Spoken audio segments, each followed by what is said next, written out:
ఏపీలో ఎన్నికల ఏర్పాట్లు పూర్తి స్థాయిలో జరిగాయి. దీనికి సంబంధించి మనతో మాట్లాడటానికి ఆంధ్రప్రదేశ్ ఎన్నికల ప్రధానాధికారి మీనా ప్రస్తుతం మనతో ఉన్నారు. సార్, ఏర్పాట్లు ఏ రకంగా జరిగాయి? అంటే ఈరోజు మార్నింగ్ నుంచి డిస్ట్రిబ్యూషన్ సెంటర్లో అంటే ప్రతి అసెంబ్లీ కాన్స్టిట్యున్సీలో అక్కడ నుంచి ఈవీఎం తర్వాత పోలింగ్ పార్టీస్ దీనికి కావాల్సిన material along with security person start అయ్యింది. మనకు 46,000 పోలింగ్ స్టేషన్లు ఉన్నాయి. ఇప్పుడు దాకా 30,000 పోలింగ్ స్టేషన్ సంబంధించి టీం ఆల్రెడీ స్టార్ట్ అయ్యి పోలింగ్ స్టేషన్కి వెళ్ళిపోతున్నాయి. 12,000 teams have already reached polling station కూడా రీచ్ అయ్యాయి.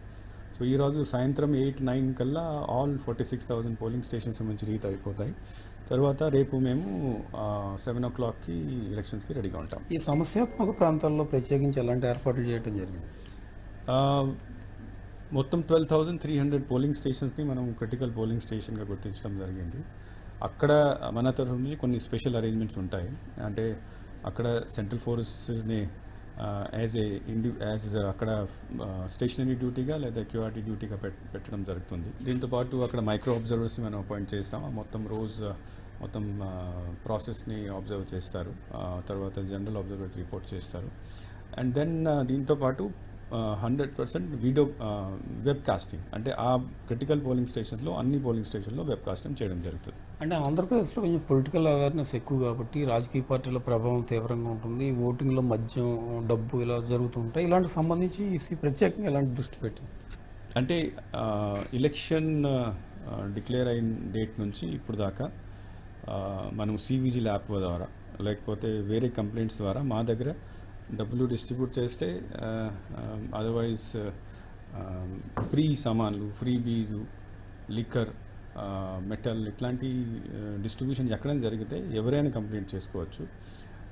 ఈసీఐ ఉన్న ప్లాట్ఫామ్ ప్రకారం విదిన్ 100 minutes మనము వచ్చిన సివిజిల్లో వచ్చిన కంప్లైంట్ని అడ్రస్ చేయాలి. సో మనకు ఇప్పుడు దాకా సుమారుగా 16,000 కంప్లైంట్ వచ్చినాయి. దాంట్లో 99% రెజల్యూషన్ ఉంది. అంటే 99% కంప్లైంట్ని విదిన్ 100 minutes మేము అడ్రస్ చేయగలిగాము. దిస్ టైం చాలా పకడ్బందీగా ఏర్పాటు చేయడం జరుగుతుంది. మామూలుగా వచ్చిన కంప్లైంట్ మీద కూడా మనం ఇమీడియట్గా స్పందిస్తున్నాం. ఓటర్లకు ఏం చెప్తారు సార్? ఫైనల్గా పోలింగ్ డే కాబట్టి ఓటర్లకి ప్రత్యేకించి ఈసీ అంటే ఓటర్లకి మనము ఈరోజు టీమ్స్ పంపించిన తర్వాత పూర్తిగా మేము రెడీగా ఉన్నాము. మీరు ఏం భయం లేకుండా without any fear and favour please come. మీకు డెమోక్రసీ మీద, మన స్టేట్ మీద, మన గవర్నెన్స్ మీద ఒక బాధ్యత ఉంది. దీంతోపాటు ఓటింగ్ ఒక హక్కు కూడా ఉంది. సో హక్కుని మీరు ఉపయోగించండి. తర్వాత మీ బాధ్యతని ఫుల్ఫిల్ చేయండి. Okay sir, thank you. ఇది మొత్తానికి సీఈఓ మీనా అభిప్రాయం. ఎన్నికలకి అన్ని ఏర్పాట్లు చేశారని, పూర్తి శాంతియుత వాతావరణంలో ఎన్నికలు జరుగుతాయి, ఓటు హక్కును స్వేచ్ఛగా ఉపయోగించుకోవాలని కూడా మీనా చెప్తున్నారు. కెమెరా పర్సన్ శ్రీనివాస్తో ప్రసన్న, న్యూస్ 360 అమరావతి.